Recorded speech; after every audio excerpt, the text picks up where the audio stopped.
So, good afternoon, everyone. Thank you for coming.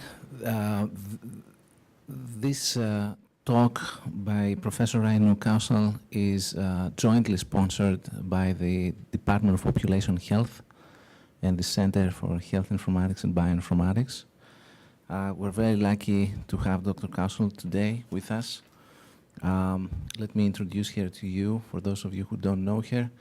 She received her MD degree from Harvard Medical School and also completed residency and specialty training in internal medicine and pediatrics at Harvard, and also earned an MPH from the Harvard School of Public Health.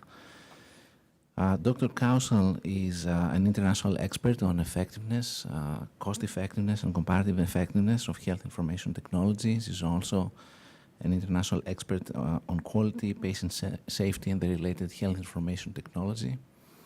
She is the director of the Center for Healthcare Informatics and Policy at Weill Cornell Medical College, where she is also the John Lloyd Professor of Medical Informatics and Director of Pediatric Quality at New York Presbyterian Hospital, and also the Executive Director of the Health Information Technology Evaluation Collaborative, HITECH, for New York State.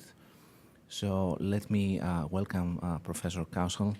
We look forward to your presentation with great interest, and also let me invite Professor Gurevich for his welcome note. Just to add my welcome, since Informatics and Population Health are co-sponsoring this, it's really a pleasure to welcome you here, just to add my welcome, and to be doing this kind of event together, and as we sort of think about the interface also of information and the health of populations. So it's a treat, I think, for everyone to be getting to hear from you today. So welcome. Thank you. Hi, Heather. It's really a pleasure to be here today. I'll be talking about our new Center for Healthcare Informatics and Policy at Weill Cornell. What I'm hoping to do in the next 45 or 50 minutes or so is explain why these two disciplines fit together, and why we have thought that a concerted effort to actively bring together these two disciplines is important at Weill Cornell. I'll give you examples of several research questions that our group is engaged in, and the results of a few studies, and along the way explain a little bit more about who we are and our structure and so on. So our mission, very simply, is to try to improve health and healthcare. We particularly want to do that through the use of informatics and technology. It's interesting, informatics is often thought to be directly linked to technology, but informatics is truly the study of information flow and communication. And so some of our work is technology-based, and much of our work is not. We evaluate the most effective ways to organize, manage, finance, and deliver health care, and we try to use this knowledge to improve health and health care. We have 4 specific areas that we focus on. We do a lot of research, some education, and that piece is growing, quite a bit of service to our institution and nationally, and then we're very involved in innovation. I head up Weill Cornell's efforts regarding our new Cornell, New York City Tech Campus, and I'll be spending a few minutes talking about that as well today. So specifically, I'll place CHIP in context from scientific, clinical, and policy perspectives. I'll tell you a little bit about HITECH, which is a very large New York State-based collaborative effort to evaluate health IT implementations here in the state. HITECH was really what seeded the concept for CHIP, and so it's sort of a natural progression into CHIP, and I'll provide samples of research projects of both. So healthcare informatics and healthcare policy are obviously both very large fields with intersection. If one thinks about the disciplines that help inform healthcare informatics, I think about things like the cognitive sciences, computer science very much informs informatics, engineering, information science, and system science, whereas healthcare policy relies on things like biostatistics, economics, epidemiology, health services research, and political science. Mark, I don't know if you put population health as an informatory discipline as well, or if that's an expression of healthcare policy, but be a fun conversation to have at some point. Clinical medicine informs both of these disciplines, and where we function is very much at that overlap between healthcare informatics and health policy. However, we do have a significant amount of activity that is solely in informatics and a significant amount of activity that is solely in healthcare policy. So what's wrong with healthcare today, and why is inquiry in this area, why does it feel so important to me and to others? We all know that healthcare is way too costly. We're starting to approach 20% of the GDP. And when a child or an adult sees a doctor, it's a flip of a coin about whether or not they're going to get the best evidence-based care. I think that a significant reason why we lag behind so many other industries in terms of our performance has to do with the way in which information flows through the healthcare system, the complexity of that healthcare information flow, and our almost rudimentary skills and tools to help us in managing that information flow. So just very quickly, because I'm certain that everybody in this room who's ever seen a doctor is aware of this. Let's say that I'm a primary care doctor, a patient comes to me with a cough, I decide to send them to a specialist. The patient has to fill out information typically, both for myself and the specialist to whom I send them. That information is often identical in content, but very, very different in terms of format. And we spend hours and hours as patients just filling out these types of intake forms. I need to communicate with the specialist. Let's say that I order a blood test, a chest x-ray, I decide to order a prescription, there's something that requires public health reporting, and I want to get paid for the services, so I have to communicate with the claims and billing systems or entities. All of this is bilateral communication flow. The specialist has to do all of the same as well. And interestingly enough, we are the best at this piece right here. And we're not great at it yet, but we're at the best at communicating between physicians and submitting claims and billing. Everything else has much to go in terms of optimization. There's a lot of ways in which technologies can help in information management and information flow. I'm going to spend a few minutes talking about personal health records and electronic health records. There are, of course, tools that all of the other stakeholders use that I'd be happy to discuss as well. Most of our work, though, really does center on the very applied tools of personal health records and electronic health records. How many people in the room have ever used a personal health record? Oh, so a handful. This is a Microsoft Health Vault product. It's one of the more common products out there. As you can see, there's a search place, so a patient could look up, for example, diabetes, and then they can log in to a personal account. These are just a couple of screenshots from the system that we use at Weill Cornell, which is actually an Epic product, and I think you all have Epic here as well. When our patients log in, they can see a health summary with their current health issues and medications. One very nice feature is you can see all of your physicians with pictures of them, which really helps in terms of understanding who your team is. You can request as a patient appointments, and this type of asynchronous communication helps patients, helps providers, helps the entire system. You can view your upcoming appointments. You can request prescription renewals online. You don't have to call and be on hold with the nurse in order to get a prescription renewed. And we release all of our laboratory results directly to patients. And so you can log in and see all of your laboratory results. We have some parameters built in for critical lab results in terms of when we communicate them, and even for routine lab results, because the last thing we want is for something that is very, very significant to be communicated to a patient prior to a physician having the opportunity to communicate it.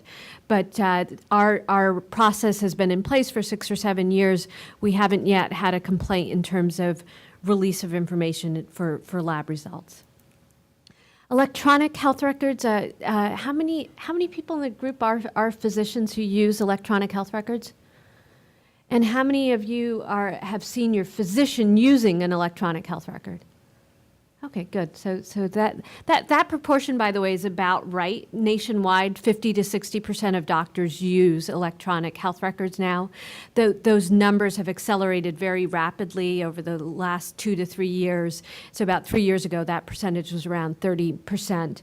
What electronic health records are, they're physician-facing tools, or provider-facing tools more accurately, that allow information on a patient to be organized and structured and shared widely with other clinicians who are on the same system.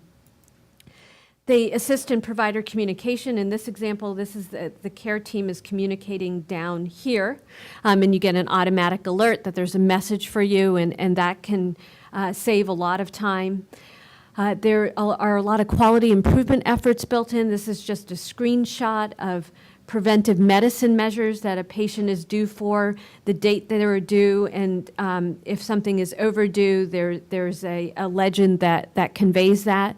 So it helps a physician making the right decision at the right time when they're seeing a patient. So there's a lot of promise with personal health records, with electronic health records, with mobile devices, and yet our adoption rates are still fairly slow. I think that there's 5 main reasons behind this, and there's many sub-reasons behind it. And I'd like to share a little bit of that with you and then turn towards some of the federal and state level policies that are trying to push forward with health IT. I think one of the biggest issues is health IT is very, very complex. I'm an internist and a pediatrician. I still attend on the inpatient wards, and I was attending when we transitioned from one version of our electronic health record to another version, and added 6 hours of documentation time onto my day for the first 2 weeks, which meant that I was finishing my notes at midnight every night, and that's really hard. These systems are not user-friendly. They're not like your iPhone or like an iPad, and they haven't been designed necessarily with the end user in mind. The second issue is that they're very complex. For a hospital to implement an electronic health record system, it can cost north of $50 million. For a 1 or 2 physician practice to implement an electronic health record can cost north of $50,000 for the initial implementation, with $10,000 to $15,000 a year in subsequent costs, at a time when reimbursements are coming down and physicians aren't making as much as they did in the past. There's a lot of resistance to change, which I think is natural. If you've done something in one way for 30 years, it's hard to do something in a different way. There's uncertainty about how long any given product is going to be in the market. So for example, you can take almost any electronic health record vendor. They will have at any given time 30, 40, 50 different iterations of their product in the market, and there's no best of breed yet. And there's really a lot of uncertainty about the results of long-term use. There is some evidence that it improves quality. What these systems do in terms of the cost or efficiency of care is really unknown.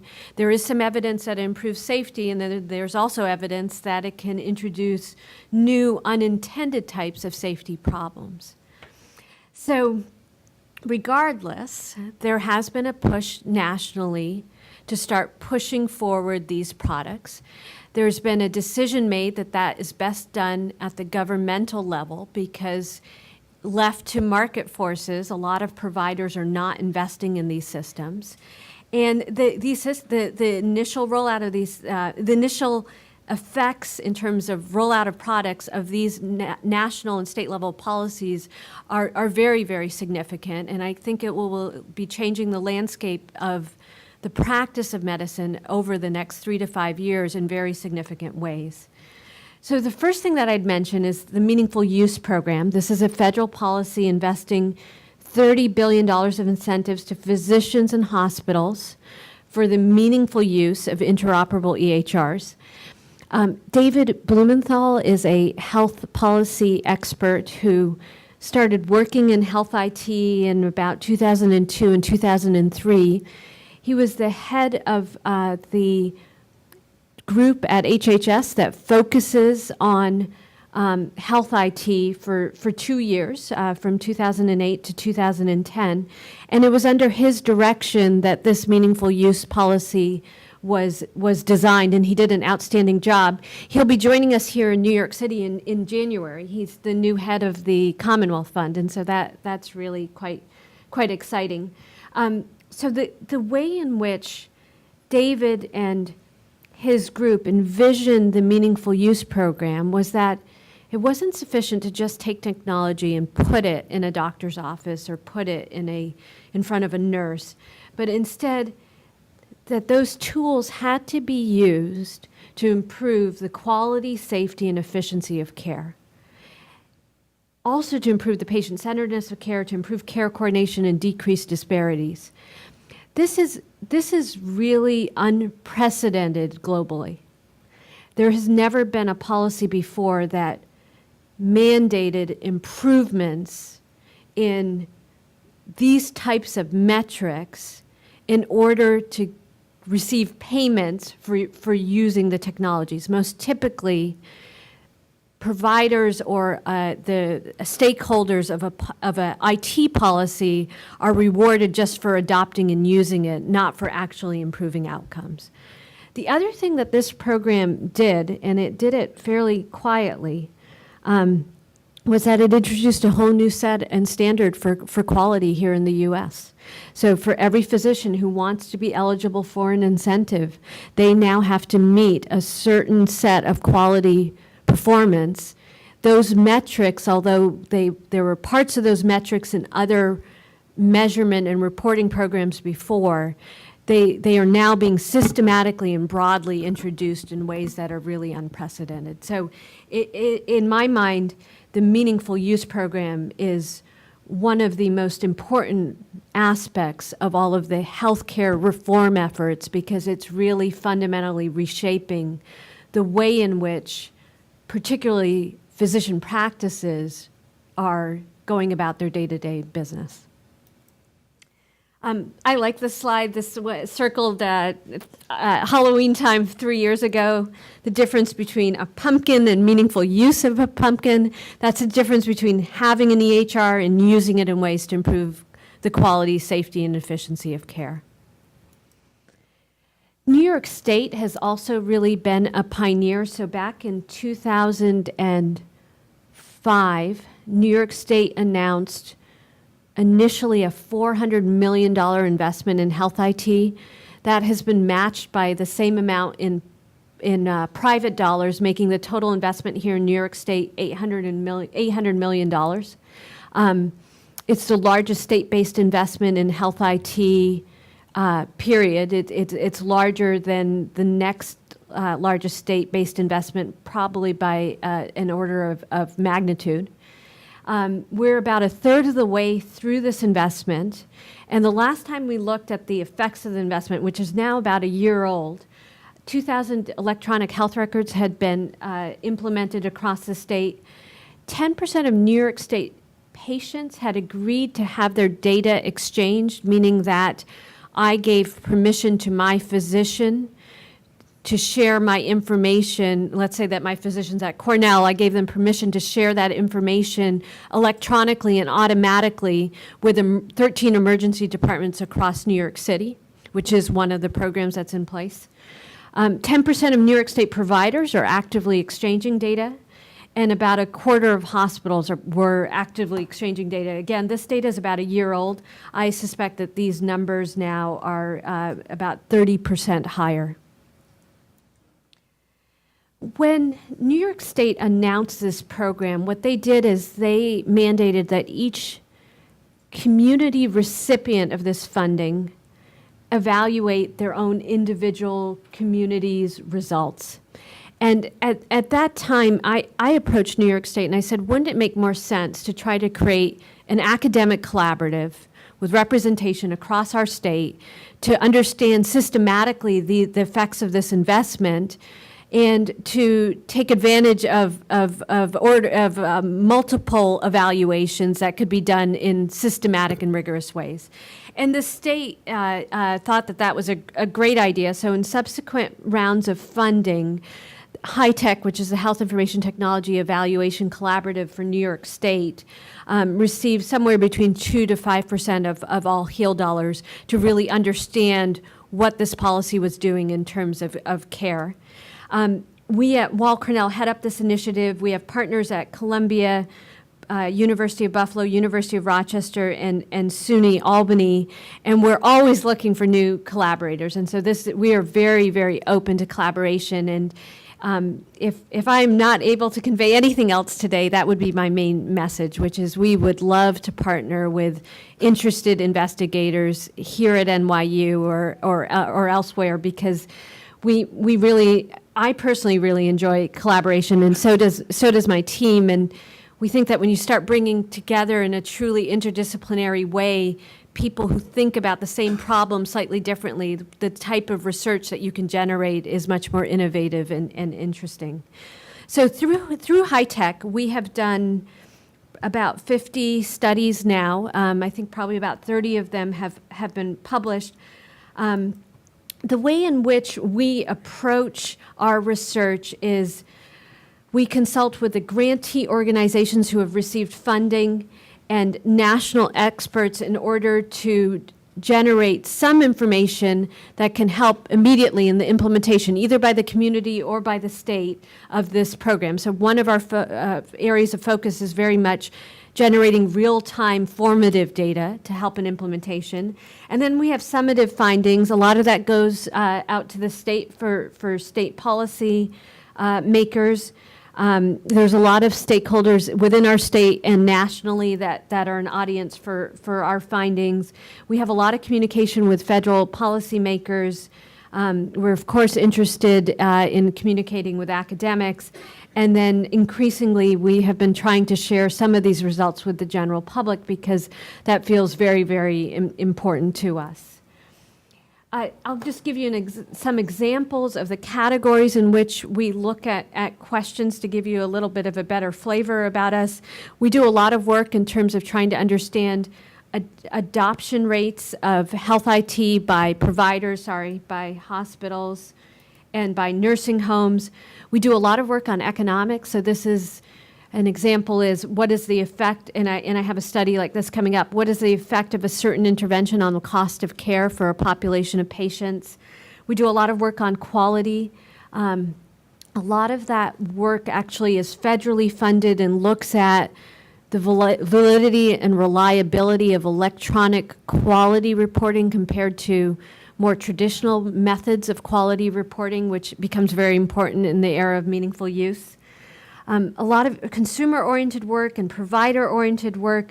My own background is in medication safety, and so I like to sneak that in whenever we can. And then we do some policy studies and some public health studies.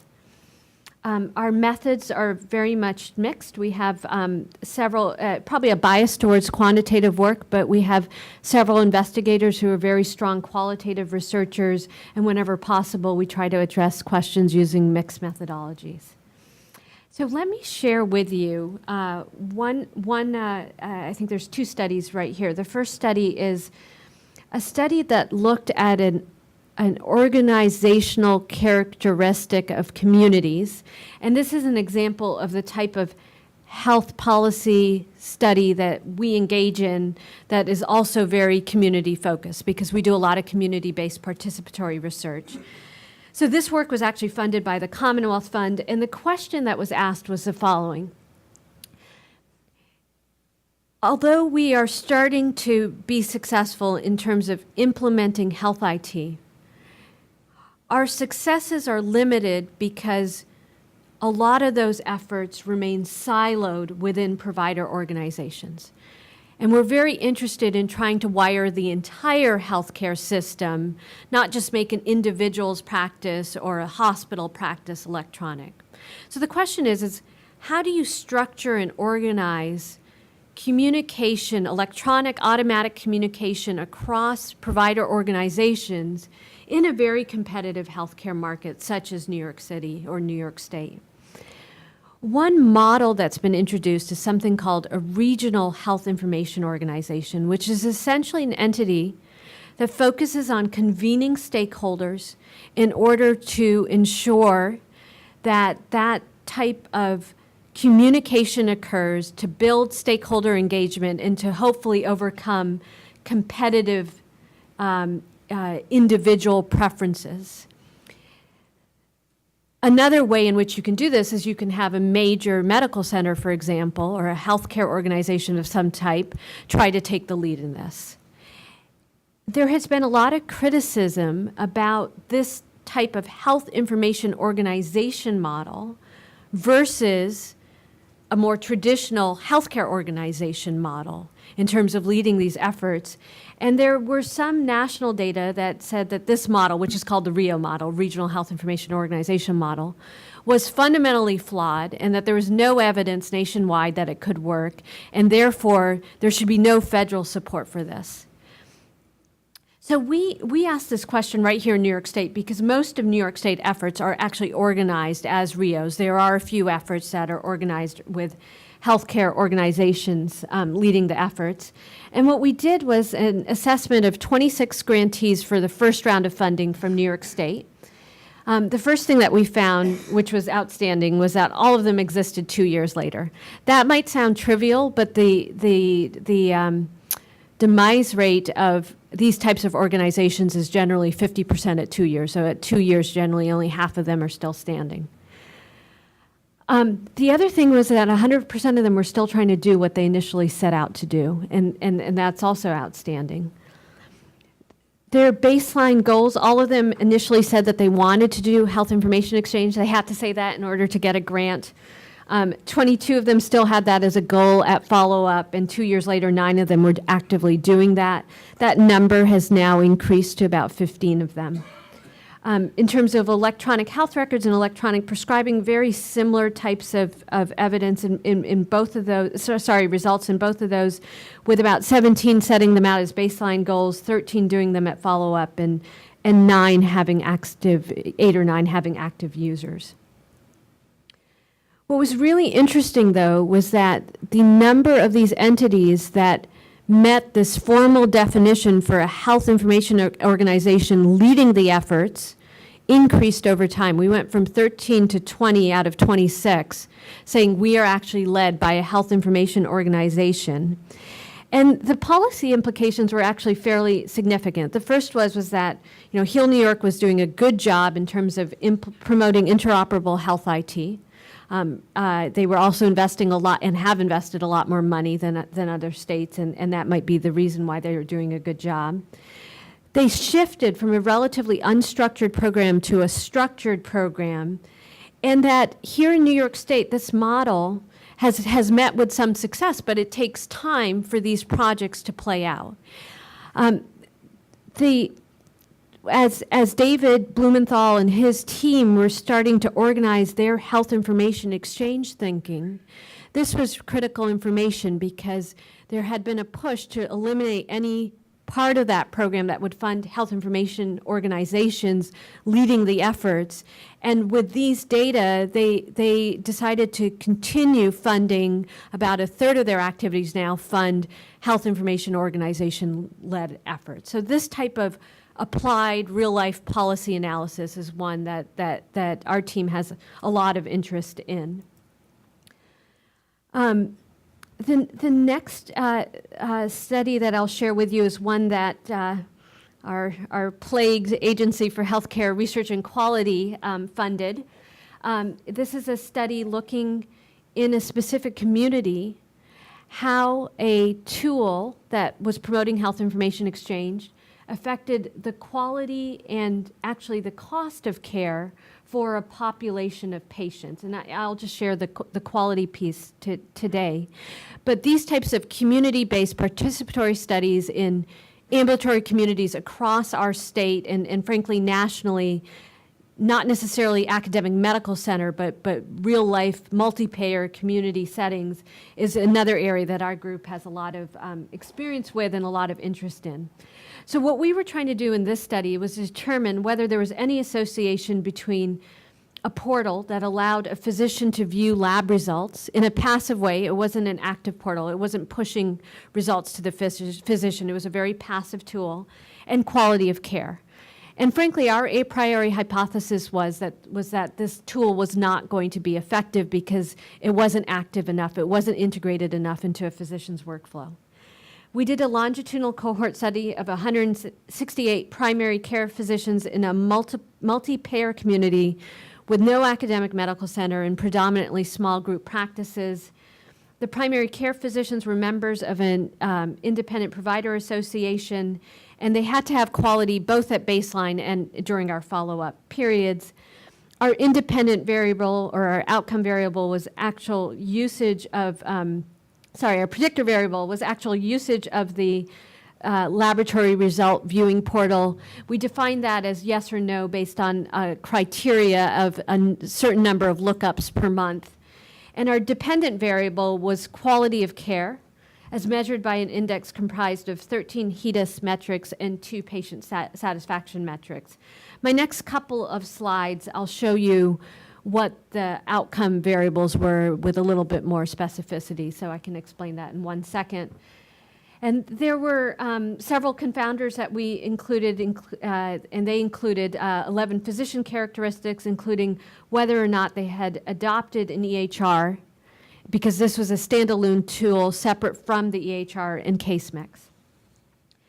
Here's the listing of the quality measures that we looked at. There were breast cancer, cervical cancer, colorectal cancer, and so on. So 3 cancer screening metrics, appropriate asthma, medication use, antibiotic use for upper respiratory infections, several metrics for diabetes, several for adolescents, and then satisfaction with quality of care and satisfaction with communication.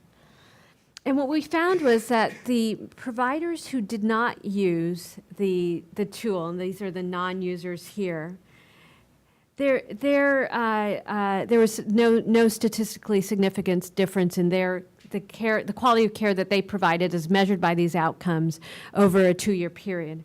However, the physicians who use this tool, there was about an 8 to 9% relative increase in quality, which sounds trivial, but when you look at quality improvement literature, that's actually a fairly significant increase in the quality performance of these physicians.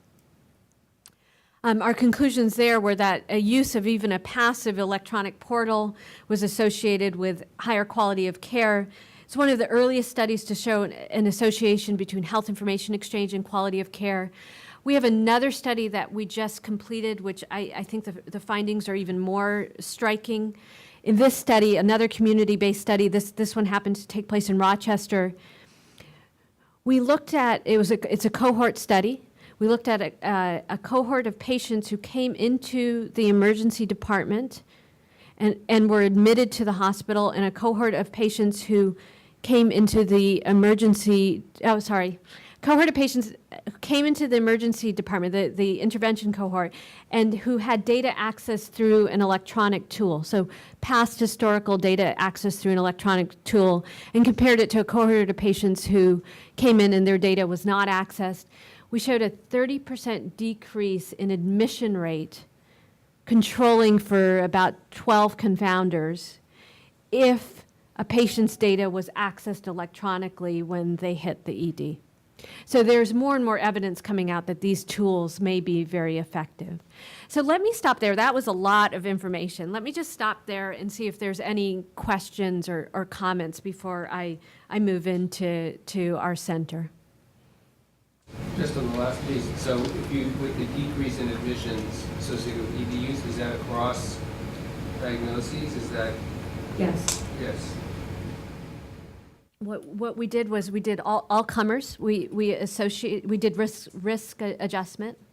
We also adjusted for about 15 other variables, including whether or not they had data available in the VHR to be looked up. The VHR is the electronic lookup tool. And I'm still surprised by the results, as we all are. How much of the variability did your confounders account for?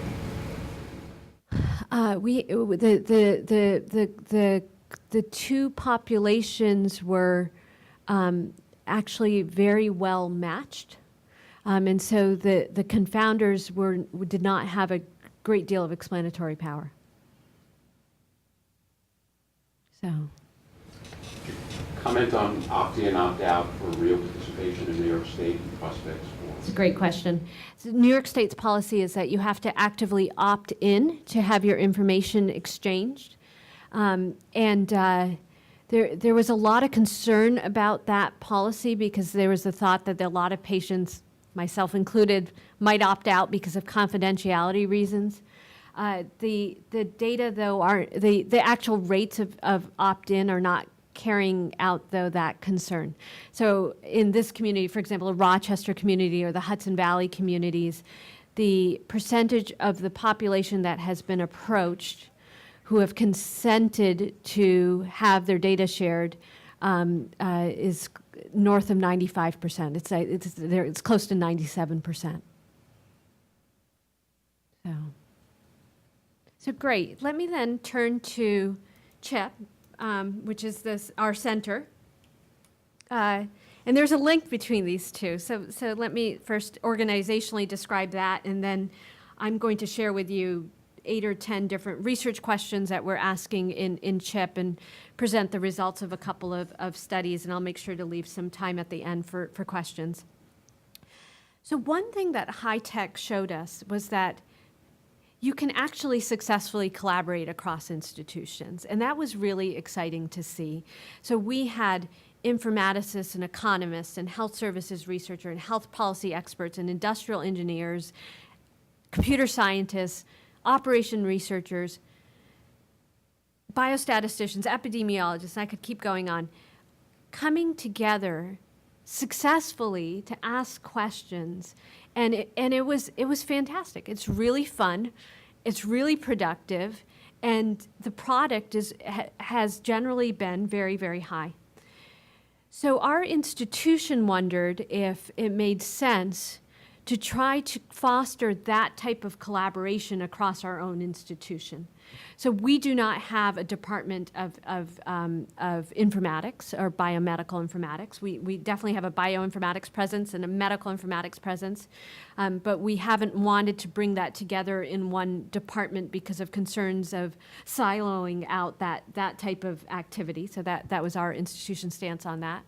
And we have a Department of Public Health, but it seemed to our institutional leadership that there would be real value in creating a collaborative entity that could start bringing together these two very large disciplines to have conversations. And so the institution has 5 research centers. This is the 6th.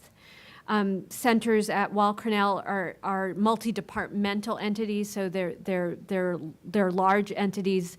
A lot of institutions that institutes are multi-departmental entities, but at Weill Cornell it's centers that are. And we were formally established last summer. Our launch was in March. One of your old colleagues, Nirav Shah, came to do our opening launch statements, which was really quite nice. And this is our advisory board. David Hajar, who's our dean for our graduate school, chairs it. Linda Freed, who's the dean of the Mailman School, sits on our advisory board. The director of our CTSC sits on it, as does Jim Nickman from the New York State Health Foundation. And then we're fortunate to have 4 of our chairs sit on our advisory board. As of January of this year, we have 44 members and 6 affiliates. Affiliates are non-faculty members who have applied and been accepted. They represent 15 Weill Cornell Medical College departments or groups. We also welcome participation from our sister institutions that are listed here. We're very open to adding NYU as a sister institution if there is interest in that. And right now we have representation from 6 of the sister institutions that were on the previous page. We have pretty simple research principles. The first is that we really believe in interdisciplinary teams, and we've seen that actively taking place. So for example, one of the researchers at Cornell University is somebody who focuses on genetic data and mining of genetic data, so analytic approaches to large genetic data. A lot of people in my team focus on large-scale analytic approaches to large-scale clinical data, and suddenly these two teams are talking together. And they're talking about things like, what is the relative role of hypothesis-driven research versus exploratory research? If you're doing exploratory research, how do you ensure that the inferences you're drawing are rigorous and robust? How do you do that if you're doing that in a hypothesis-driven way? And it's really fun to watch, because suddenly people who are at the same institution or at sister institutions who were never talking together are starting to submit grants together.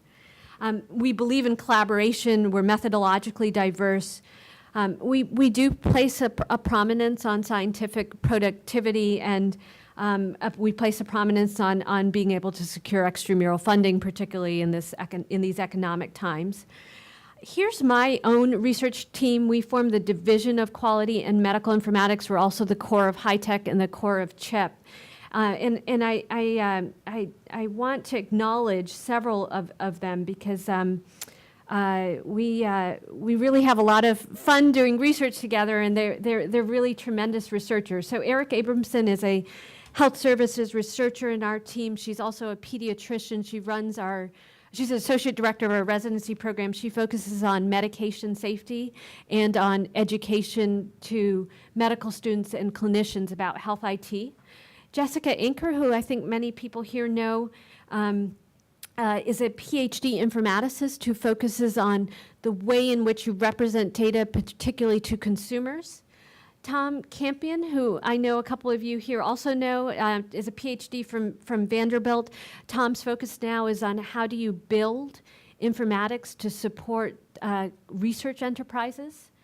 Steve Johnson joined us from Columbia. Steve was at Columbia for 23 years. He built their master's program and their PhD programs. He's now building a master's program for us that will be launching this January. Steve's work focuses on natural language processing. Lisa Kern and I have been working together a long time now, probably eight years. Lisa is a national expert in the effects of electronic health records on quality and the cost of care. She's an outstanding health services researcher and one of the co-directors of our fellowship program. Josh Richardson is interested in the use of mobile devices, particularly by the elderly, to help in the management of pain. Mark Unruh started 2 days ago. He's an economist. He's from Harvard. Mark's done a lot of work on dual eligibles and other large data sets to understand more about the costs of care and the effects of policies on the cost of care. And Josh Vest is one of the leading investigators nationwide, if not the leading investigator on health information exchange. So that's who we are. We have a number of research staff. I would like to acknowledge Allison Edwards and Michael Silver, who are 2 biostatisticians. They're really outstanding, our administrative staff, and then we do have a fellowship program that right now has 3 fellows for this cohort. The next 4 slides are just some specific examples of research questions that our group is asking.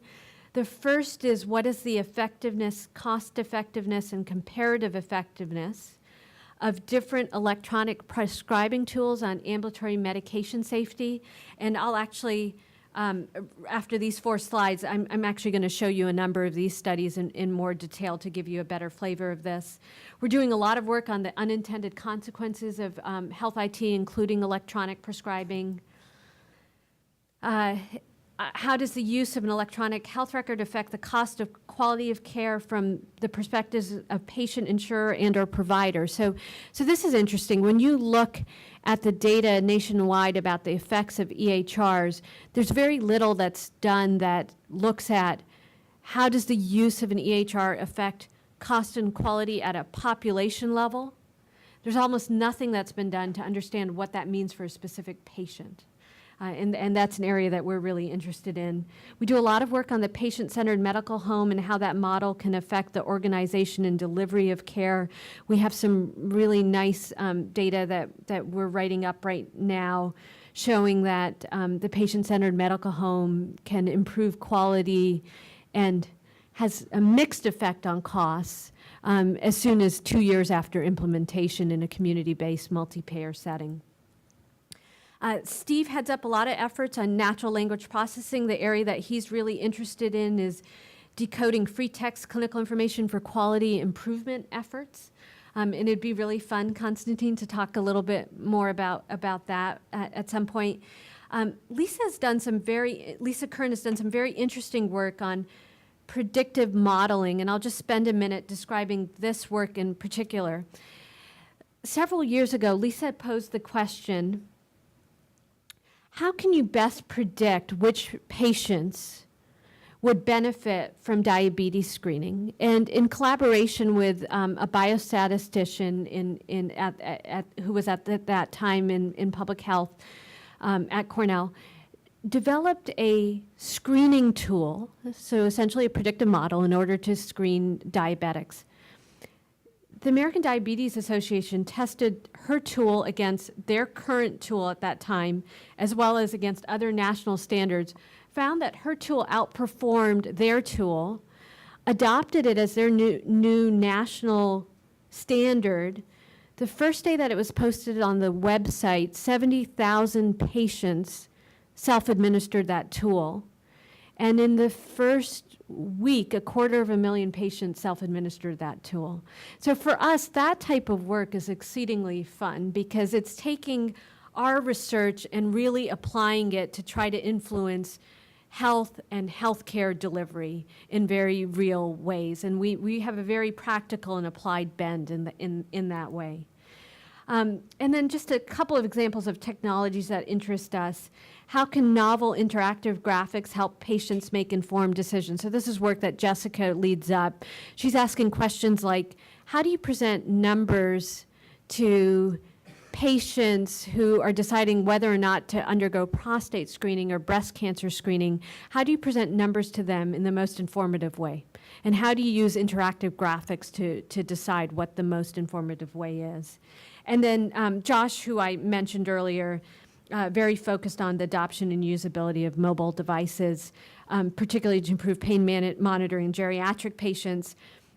The first faculty member at our new tech campus, which is this multi-billion-dollar or $2 billion initiative to build a new tech campus on Roosevelt Island, the first professor is a woman by the name of Deborah Estrin. Deborah is an outstanding computer scientist. She is often called brilliant and genius, and I think those words are actually warranted. And she's interested in moving into healthcare. Her area of interest is very tightly aligned with Josh's area in that she's interested in using mobile devices to actively and passively monitor patients at home. So for example, how long does it take for a patient, an elderly patient with osteoarthritis, to get up and get going in the morning? And how can that be coupled with their reported symptoms in order to maximize their pain medication management? So let me end with just I might do this one a little bit quickly because I want to make sure we have time for questions. But I'm ending with one of our studies that looks at ambulatory medication safety. I'm going to go ahead and flip to the result slides. This work was about 4 different grants that ARC has funded for us over the last 5 years or so. And one of the main findings was that when you look at community-based settings and you look at the rates of prescribing errors that we as physicians make in the ambulatory setting, the numbers are exceedingly high and about 4 times what are made by providers who are affiliated with academic medical centers. And so the rates are somewhere between 35 to 40% of prescriptions in the ambulatory setting have some sort of error. Many of those errors are inconsequential, unlikely to result in harm to a patient. A subset of them are consequential, and I think as importantly, they introduce a tremendous amount of inefficiency into the system. So if I write a prescription and I omit, the dosing units, for most medications, it's unlikely that the wrong preparation will be made and given to a patient. But often, a pharmacist has to call me back to confirm that. And so that's a lot of these types of errors that introduce inefficiencies to the system. There is a subset of these errors, though, that actually hurt patients because they're getting double the dose of something or they're not getting a medication that they need in the right way. So we've been very interested in how electronic prescribing applications in the ambulatory setting can help improve medication safety in community-based settings. So again, stepping out of the academic medical center realm into real-life community-based settings. And until very recently, the data in this area was extremely mixed. There wasn't any good evidence that electronic prescribing in the ambulatory setting could improve patient safety. So we chose to study the Hudson Valley. We did that for a number of reasons, and perhaps the most important was that the way in which they were implementing electronic prescribing tools, they were providing much more support to their physicians than most communities that were and academic medical centers that were implementing electronic prescribing. So we thought the chances that we would actually see improvements were higher. I had been a little frustrated by about 4 of these studies that I'd done that really showed negative findings, and I wasn't convinced that it was because of the technology. I was convinced it was because of the way in which the technology was being implemented and supported. The other thing that was really neat about the Hudson Valley, though, was that at the time that we did this study, they were implementing 2 very different types of systems. One of them was a standalone system. All that tool did was it was a handheld device. All it did was help a physician prescribe. The second was integrated into an electronic health record, so providing a suite of activities, of which electronic prescribing was one of them. We thought that the latter system was going to be more effective because an electronic health record can incorporate more types of support for physicians, and more types of decision support for physicians. And what we found was actually quite the opposite. So the first thing that we found, which was really important, was that both tools were effective in reducing errors. And that was, I think, the first time that was found in the ambulatory setting. But the second thing that we found was that the standalone tool resulted in an 85% decrease in errors, whereas the tool integrated into the EHR had a 40% decrease. Both of them were significant, but one was much more effective than the other.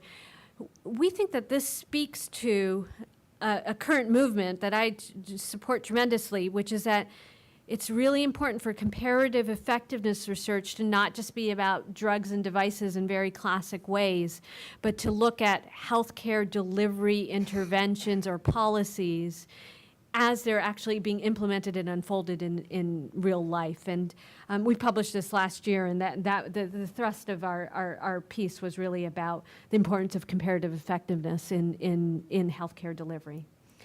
So let me end with just one comment about the tech campus. It's really wonderful and interesting. It's bringing together academics with industry in order to build and develop new products. There's a lot of work going on at the level of the city and the state to further promote this. We had our first workshop last Thursday and Friday, and it was fascinating. It was, Microsoft was there, and the former CEO of our health system was there, and then there's about 20 industry representatives, 10 healthcare delivery representatives, and the discussion was, what are the types of technologies, innovative new technologies, or iterations of existing technologies that need to be developed to push forward our healthcare system?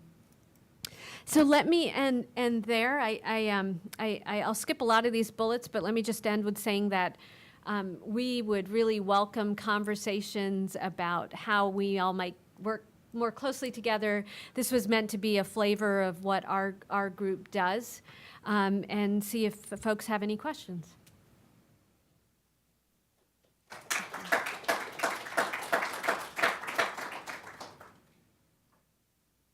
Yeah, go ahead. I have a generic question, and one of the big challenges in academic health care centers is to recruit patients to clinical trials.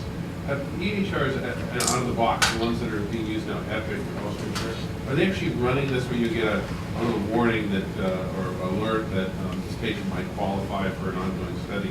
Kind of particular. Is that actually in play yet, or is that just still kind of a planning? So I would I'd answer that question in two different ways. One is institutionally, that's one of our big areas of push, and actually the work that I mentioned Tom Campion is doing is just that, trying to truly integrate active clinical trial recruitment into the EHR. The other thing, though, that I don't know whether or not NYU participates in, I think that you all might, is something called PACER. Does that ring a bell by any chance, PACER? Okay. PACER is a collaborative effort sponsored by pharmaceutical companies, some big health IT companies such as Oracle, Quintiles, and academic medical centers to change the way in which we are doing clinical trials, structuring and recruitment across the state. So I'd be happy, Mark, to give you some more information about PACER. Their model is interesting, and you'd have to really figure out whether or not it works for your institution. We at Weill Cornell are part of it, as are probably 50 institutions across the country. We're still, though, trying to tailor our exact level of participation. So.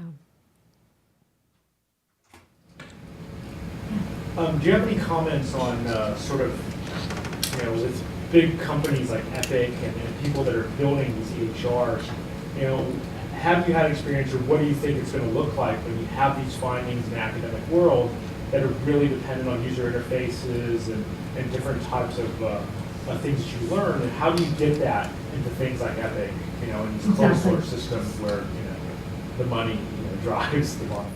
Yeah, no, that's an excellent question, and it's again, my own personal bend is I'm very practical. I want to see things improve, and I'm less interested in, publishing a piece, but then not having anything happen as a result of it.